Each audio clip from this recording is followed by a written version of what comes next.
अस्सलाम वालेकुम रहमतुल्लाह। मेरा नाम डॉक्टर तलहा है। मैं न्यूरोलॉजिस्ट हूँ और रावलपिंडी पाकिस्तान में प्रैक्टिस करता हूँ। उम्मीद करता हूँ आप सब लोग खैरियत से होंगे और इस विंटर को एंजॉय कर रहे होंगे और अपने आप को वार्म और सेफ रख रहे होंगे। आज का टॉपिक एक सब्सक्राइबर ने फॉलोअर ने सजेस्ट किया इस चैनल के, जिसका नाम है हेमिक्रेनिया कंटिन्यूआ। हेमिक्रेनिया कंटिन्यूआ एक रेयर हेडेक डिसऑर्डर है। हेमिक्रेनिया का मतलब होता है आधा सर, कंटिन्यूआ का मतलब कंटिन्यूअस।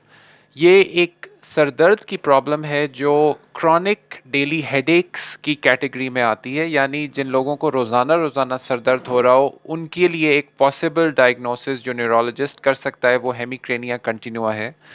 हेमिक्रेनिया कंटिन्यूआ की कुछ ख़ास फीचर्स हैं जो डॉक्टर को, न्यूरोलॉजिस्ट को हेल्प करती हैं ये हेडेक डिजीज़ डायग्नोस करने में।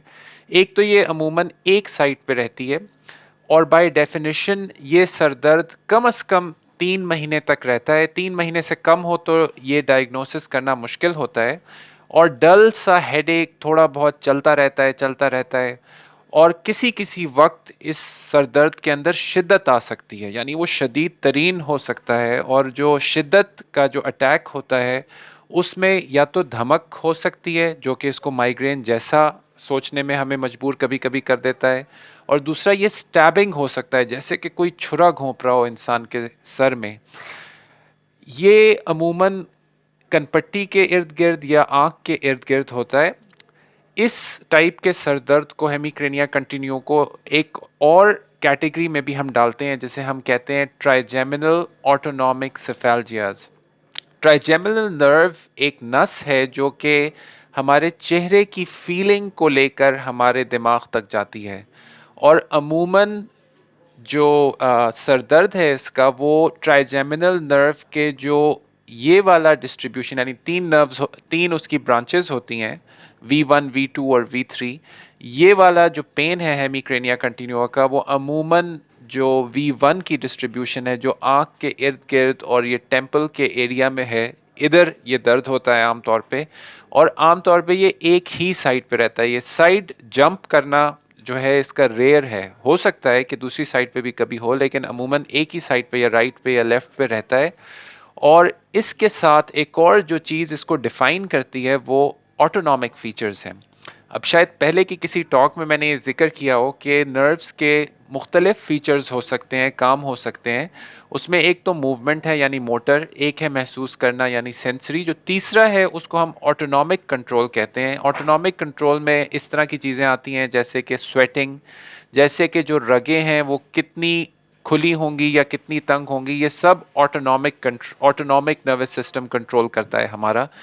तो हेमिक्रेनिया कंटिन्यूआ में बाय डेफिनेशन ऑटोनॉमिक फीचर्स होने चाहिए। मिसाल के तौर पे इस एरिया की स्वेटिंग यानी पसीना आना, सर दर्द के अटैक के साथ जब शदीद हो जाता है आंखों से आंसू आना, पलक का थोड़ा सा ढलका हुआ होना जिसे हम टोसिस कहते हैं, पलक का थोड़ा सा सोलन होना, आँख की सुर्खी, आँख से आंसू आना। आँख के आंसू क्योंकि नाक में हमारे ड्रेन करते हैं तो बहुत दफ़ा नाक में भी, जैसे ज़ुकाम सा इंसान को सर दर्द के अटैक के साथ महसूस होना, तो नाक में भी फुलनेस हो सकती है और कान में भी फुलनेस, ऑरल फुलनेस भी हो सकती है। तो ये सब चीज़ें एक न्यूरोलॉजिस्ट को हेल्प करती हैं हेमिक्रेनिया कंटिन्यूआ को डायग्नोस करने में, जो कि एक रेयर हेडेक डिसऑर्डर है। ये कॉमन, जिस तरह माइग्रेन्स या टेंशन टाइप हेडेक्स कॉमन है, हेमिक्रेनिया कंटिन्यूआ कॉमन नहीं है बिल्कुल। और ये बहुत मुमकिन है कि बहुत सारे डॉक्टर्स ने इसको डायग्नोस करना या इसका मरीज देखना तो दूर, शायद इसका नाम भी ना सुना हो, इतना ये अनकॉमन डिसऑर्डर है।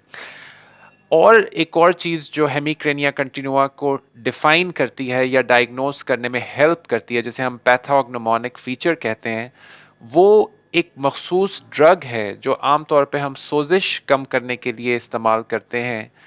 उस ड्रग से भी अगर रिस्पॉन्स आए पेशेंट का तो ये भी बहुत ही स्ट्रॉन्ग सजेशन होता है कि डॉक्टर का डायग्नोसिस ठीक है और ये जो है डिजीज़ हेमिक्रेनिया कंटिन्यूआ है। अच्छा, उस अ, जो ड्रग है उससे ना सिर्फ डायग्नोसिस में हेल्प मिलती है, बल्कि बहुत ही ड्रामेटिक, बहुत ही मतलब बेहतरीन तरीके से मरीज़ बेहतर हो जाता है। और वो चीज़ ڈاکٹر کو ڈائگنوسس میں ہیلپ کرنے کے ساتھ ساتھ مریض کے لیے بھی ایک لائف سیور ثابت ہوتی ہے اور مریض کی زندگی بہتر ہو جاتی ہے، امپرومنٹ ہو جاتی ہے، کیونکہ جو اٹیکس ہوتے ہیں ہیمیکرینیا کنٹینیوا کے وہ شدید ترین ہو سکتے ہیں. مریض بالکل بے چین اور بالکل ادھر ادھر پیس کرنا شروع کر دیتے ہیں، اور کچھ مریض اس سے سوسائڈل بھی ہو جاتے ہیں، یعنی اس حد تک بھی درد پہنچ جاتا ہے کہ وہ اپنی جان لینے کے متعلق سوچنا شروع کر دیں. جو ایک اہم ترین چیز ایک نیورولوجسٹ کرتا ہے اس طرح کے سر درد کو تشخیص کرنے میں اور صحیح آپ کو ڈائریکشن دینے میں، وہ یہ کہ وہ سیکنڈری کازز ہیمیکرینیا کے رول آؤٹ کرتا ہے. مثال کے طور پہ اگر کسی کے ٹیومر ہے خدا نخواستہ برین میں یا ارد گرد کی نسوں میں، تو اس سے بھی ہیمیکرینیا کنٹینیوا کے جو سمٹمز ہیں وہ پیدا ہو سکتے ہیں. یا کسی کے دماغ میں اگر رگوں کی کوئی ایبنارمیلٹی، رگوں کا گچھا ہے یا آرٹیریو وینس میلفارمیشن ہے یا رگوں میں جو ہے نا وہ پھولنا ہے یعنی پھلاؤ ہے، تو اس سے بھی ہیمیکرینیا کنٹینیوا کے سمٹمز پیدا ہو سکتے ہیں. تو نیورولوجسٹ عموماً یہ ڈائگنوسس کنفرم کرنے سے پہلے یا تو کوئی برین کا ایم آر آئی وغیرہ کرائے گا دیکھنے کے لیے کہ خدا نخواستہ کوئی ٹیومر وغیرہ تو نہیں ہے، یا پھر اگر اس کو شک ہو کہ یہ رگوں سے سر درد آ سکتا ہے تو اینجیوگرام، جو کہ ایم آر اینجیوگرام ہو سکتا ہے یا سی ٹی اینجیوگرام ہو سکتا ہے، وہ کرائے گا. اور ونس یہ چیزیں رول آؤٹ ہو جائیں تو پھر وہ اپنا تھراپیوٹک ٹرائل یعنی دوا سے اپنی تشخیص کو کنفرم کرنے کی کوشش کرے گا.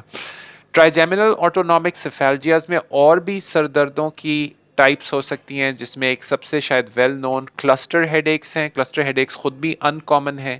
اس کے علاوہ پیروکسزمل ہیمیکرینیا ہے. اس کے علاوہ ایک اور ہے SUNCT، اور اس کے علاوہ اور بھی اس کے اندر جو ہے نا ان کامن ہیڈ ایک ٹائپس ہو سکتی ہیں.